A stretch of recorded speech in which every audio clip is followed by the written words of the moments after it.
Je m'appelle Francis Gosselin, je suis le directeur des contenus de Creative Mornings Montréal. Et ça fait un plaisir ce matin de vous accueillir ici pour une 12e édition de Creative Mornings. Donc ça fait 1 an, full loop, qu'on tourne cette opération-là.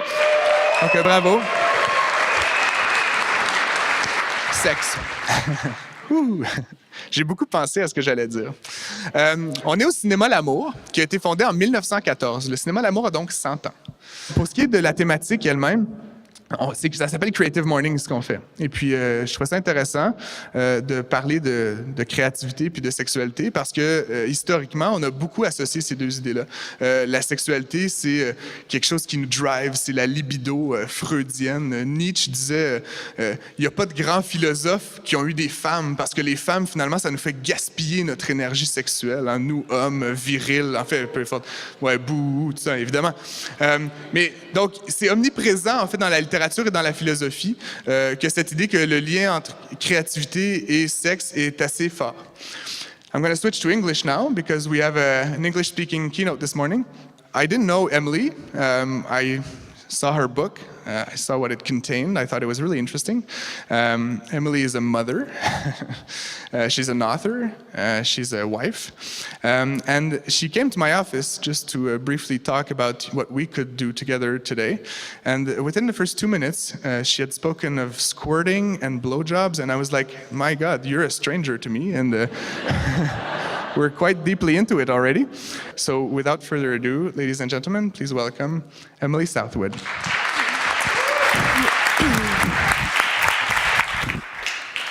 Bonjour tout le monde. Bienvenue à Cinéma L'Amour. I want to thank Creative Mornings for inviting me to come today. I'm very honored to be your speaker. And a huge thank you to all of you for coming. It's pretty exciting, a little intimidating, all of you out here. It's kind of a trip for me to be back in this neighborhood because I used to live on de Bouillon, Marianne, when I was about 19, when I came here to go to university. And I used to pass Cinéma L'Amour on my way home from Concordia nearly every day. And I never had the courage to peep in here, see what was going on. I guess I just automatically assumed that it wasn't a place for me, but probably more of a place for the types of old men who still do, leer at young women on the metro. So I used to talk to my grandmother about living in this neighborhood, and she was quite worried for me because in her day, this neighborhood was the red light district of Montreal. And if you're here, you're probably here for one thing, and it said something maybe negative about you. While my grandmother's opinion of this neighborhood may seem a bit archaic, and mine perhaps a little naive, we all have our boundaries, whether they be geographical ones or the mental ones we have between what's acceptable socially to us and not. All of you presumably felt it was okay to come here for an 8 a.m. discussion of sex at a sex cinema. I think the waffles and coffee on the way in probably helped normalize the experience a little for you. But after all, Cinéma L'Amour is a venue for watching pornography and doing whatever else you do when you watch pornography, which I'm sure makes you all feel really comfy cozy right now. By contrast, you probably wouldn't find it acceptable to watch porn or tolerate others watching porn at your respective places of work. I think that's usually cause for dismissal, unless maybe you work at Pornhub, maybe American Apparel. You can have your office latte, but no porn. Anyway, it's only ever a click away these days. We probably don't need to come to the cinema at all for some titillation because we all can open our laptops and voila.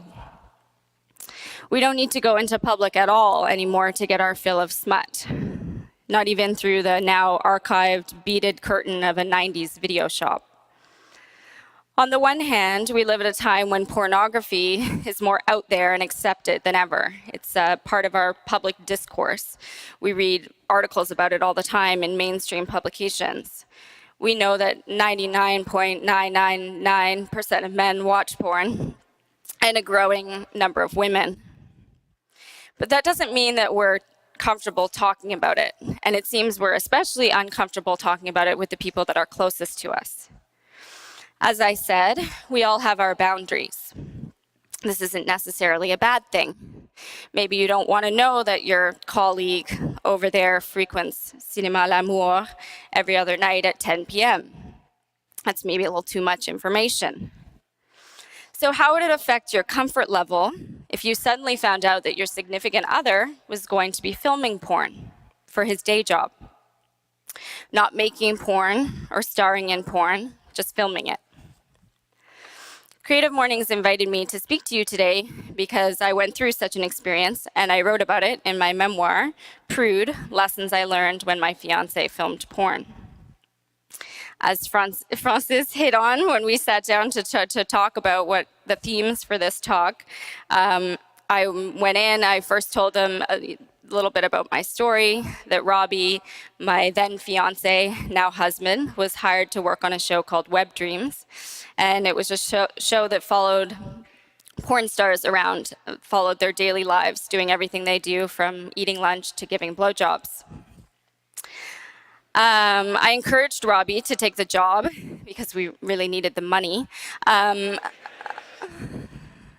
also really didn't want to be considered a prude, considered uptight. But in truth, I was never 100% resolved to it. During the time he worked on the show, our dinner conversations revolved around the latest squirting scene, the latest 5-person poolside orgy, and we discussed porn constantly, and we often argued about the politics behind it. But ultimately, the experience brought us much closer together in our relationship. So yes, this is where Francis said to me, you know, it's funny, your book is called Prude. You're supposed to be this prude, and here you come into my office, you don't know me, and you're all squirting, gangbangs. And to be honest, I hadn't even realized I'd said those words. I apologized. He said it was cool. He knew what I was talking about.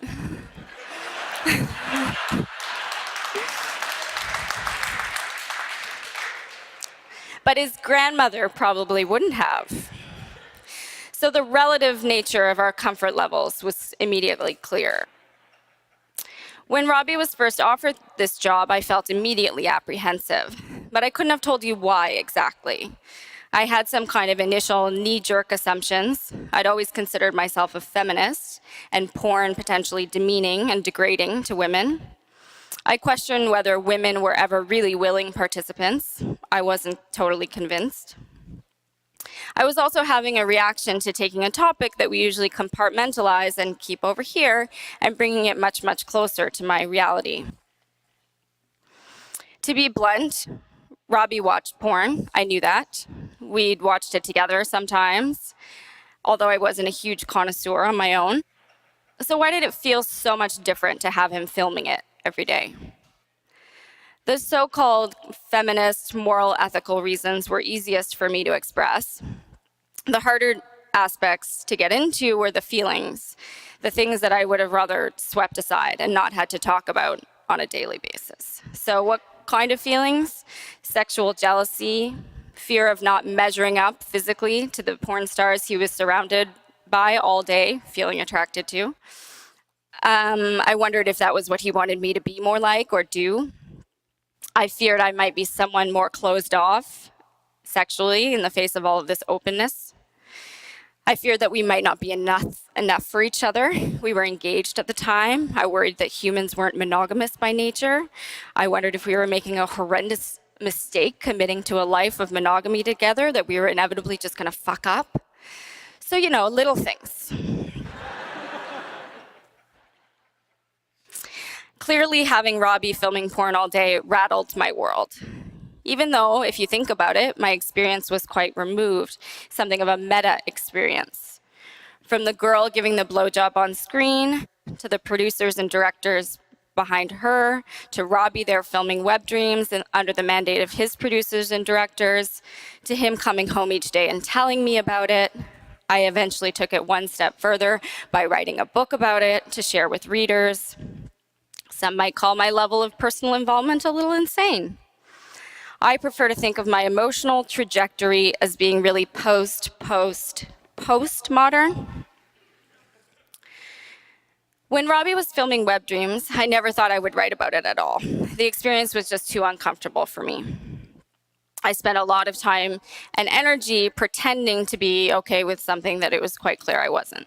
So he'd come home and tell me about his day, and suddenly we'd be in a heated argument about this, that, or the other thing. So I'm going to share with you a little scene from my book about such an instance. This is from a chapter entitled MILFs.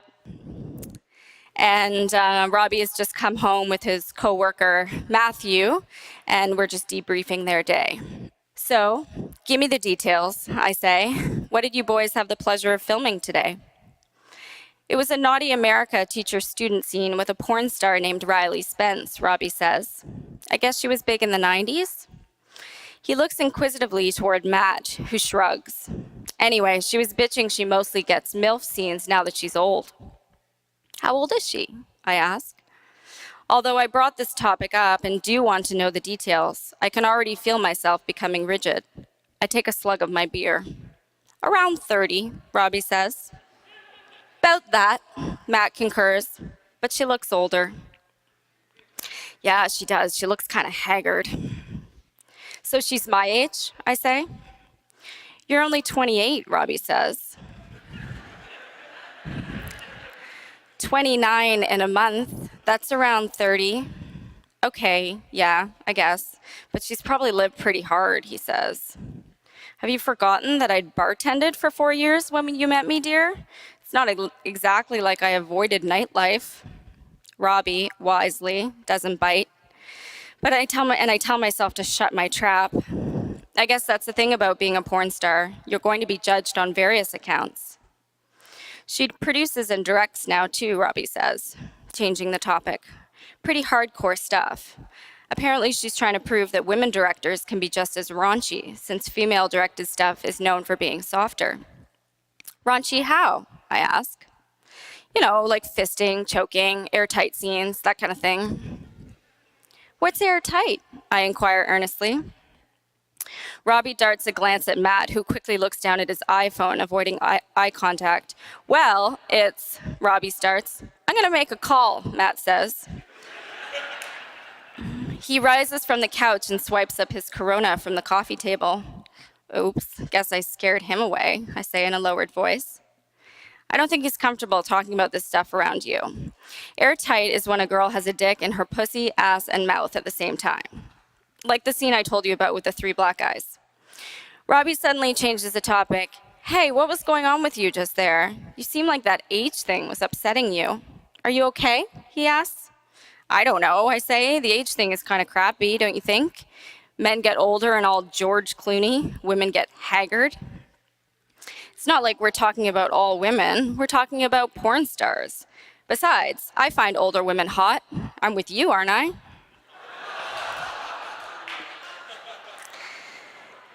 Robbie is a year and a half younger than I and is clearly joking. I give him a deadpan stare. Seriously, though, I don't think I represent the average guy. In high school, I had a crush on a 50-year-old teacher that nobody thought was attractive. So what you're saying is you go for the older, ugly chick.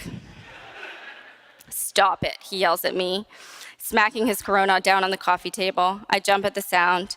He leans back into the couch with an exasperated sigh. I am not talking about you.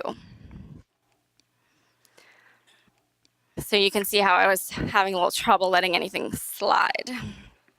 Anyway, what I did in writing scenes like this one was use material that had made me uncomfortable for my own creative expression. Throughout Prude, I appropriated porn terms and scenes and employed them for my own purposes of emotional revelation and storytelling.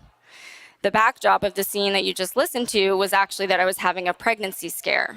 So for me, the MILF trope was a really handy way to get into some of the themes of fears of aging and motherhood. Prude had many, many rejections before it sold. And my agent felt that part of the reason was that publishers weren't quite sure where to put my book. It's not a sexual expose a la Jenna Jameson. It's a memoir about the difficulty of communicating in relationships that happens to discuss gangbangs quite a bit. Gangbangs perhaps being a bit much for the female-minded memoir reading crowd. Another reason he thought the book was a tough sell is that sex, and especially pornography, is extremely polarizing. It's very easy to make people uncomfortable by crossing a line, and you never know exactly what that line's going to be. Anyway, at one point in trying to sell my book, my Toronto agent and I partnered up with an agent in New York. At this point, I was on round 3 of completely rewriting my proposal, and I thought about using YouPorn categories as a framing device, as chapter titles for my book. I was all jazzed about this, and I wrote it up, and I sent it off to her, and I didn't hear anything back for weeks and weeks. Eventually, I called my Toronto agent, and I said, "Hey, what do you think's going on with her?"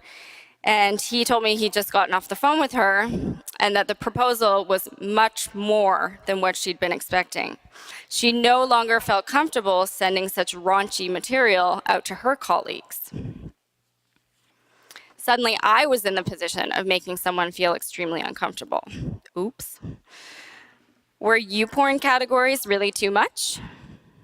Isn't handjob an enticing chapter title? Can you not say squirting in an office the first time you meet someone? Eventually, the book sold to Seal Press, which as a pro-sex, feminist-minded publisher was a really great fit for it. My editor's opinion there was that I actually needed to reveal even more about myself, specifically details about my sex life. In her words, you can't write a memoir about sex without completely revealing yourself. I wasn't sure. But she was resolute, for example, that the chapter entitled Anal needed the grand finale, regardless of whether it was actually so grand. And the difference between my editor's opinion and the New York agent's opinion couldn't have been more radical. Sex and literature are subjective. So too is sex in literature. When the book came out, I was asked in several interviews whether sharing these extremely personal details about myself was difficult. And it definitely had its moments. My husband, Robbie, over there, can probably attest to that. It wasn't the easiest thing to talk to his mother about. But anyway, I actually found that revealing such personal details wasn't as difficult on the page because I wasn't just sharing for sharing's sake on Facebook. I was turning my experience into a creative expression and ultimately a product for sale. I think when you take a life experience and you use it as material, you create a psychological distance. I would never approach someone on the street, say, and tell them in detail about my recent Brazilian wax. Could be awkward, but I don't have any trouble doing that within the confines of my book. I had a kind of creative shield. I wasn't nearly as uncomfortable writing about those things or standing here sharing them with you today, slightly more uncomfortable, as I was with my fiance filming porn. Go figure. There was a creative distance between it and me. As well, I was the creator, unlike during Web Dreams, where I was totally out of control in that experience. So I'm sure that says something about my OCD tendencies, but the idea actually extends to how some of my opinions on porn have shifted over this whole experience. Once upon a time, I subscribed to the idea that no one woman becomes a porn star as her top choice. Now I know that statement to be categorically untrue. Many porn stars Robbie worked with attested to genuinely loving their professions. I used to be more inclined to sit back and question them from my moral high ground. This is something people are currently doing about the porn star Belle Knox, who was exposed by her peers at Duke University. I'm not sure if anyone's read about this, but she's written about her experience in numerous online publications to give her perspective in the face of some pretty extreme backlash. So I'm going to read you a couple of her words from an XO Jane article. I couldn't afford $60,000 in tuition. My family has undergone significant financial burden, and I saw a way to graduate from my dream school free of debt, doing something I absolutely love. Because to be clear, my experience in porn has been nothing but supportive, exciting, thrilling, and empowering. I can definitively say that I have never felt more empowered or happy doing anything else. In a world where women are so often robbed of their choice, I am completely in control of my sexuality. As a bisexual woman with many sexual quirks, I feel completely accepted. It is freeing, it is empowering, it is wonderful, it is how the world should be. Pretty affirmative words. So Belle is clearly much less of a prude than I. She went into porn instead of writing a book about being really uncomfortable about porn. But there is a similarity in our outlooks. In both of our circumstances, it's this notion of autonomy and creative control that empowers us. So in a way, we've come full circle in the post modern continuum, and I'm back side by side with the girl giving the blowjob. Is she being exploited by all those people along the line, including me, as I might once have seen it? Or is she doing something that she loves despite the risks of social stigma? While someone's intention can't always be known, hearing stories like Belle's made a difference in how, and how I reconciled some of my views on feminism and pornography. In short, I now think it's up to her to decide. Don't worry, this isn't the part of the speech where I just tell you I've decided to become a porn star, give my first public performance, and call it a transformative experience. I'm 35 now, so we all know I'm way too old for that. No porn for me. I'm a writer. That means I'm going to sublimate my sexual energy into mental anguish. I'm going to go home for a few years and spend some time at a computer screen by myself, making something that pays me on average about 10 cents an hour. So who's the smarter entrepreneur? Taking the porn out of the equation for a minute, I believe in challenging myself to go toward discomfort with an inquisitive mind.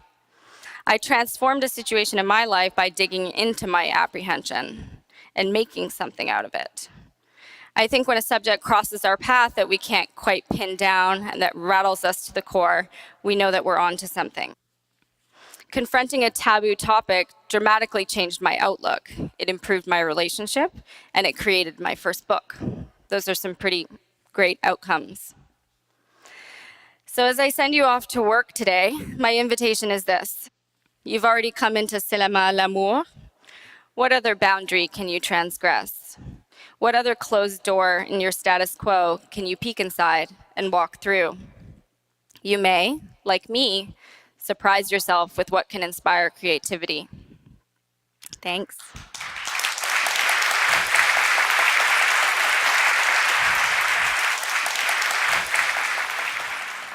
Wow. Thank you. She even made fun of me. Questions?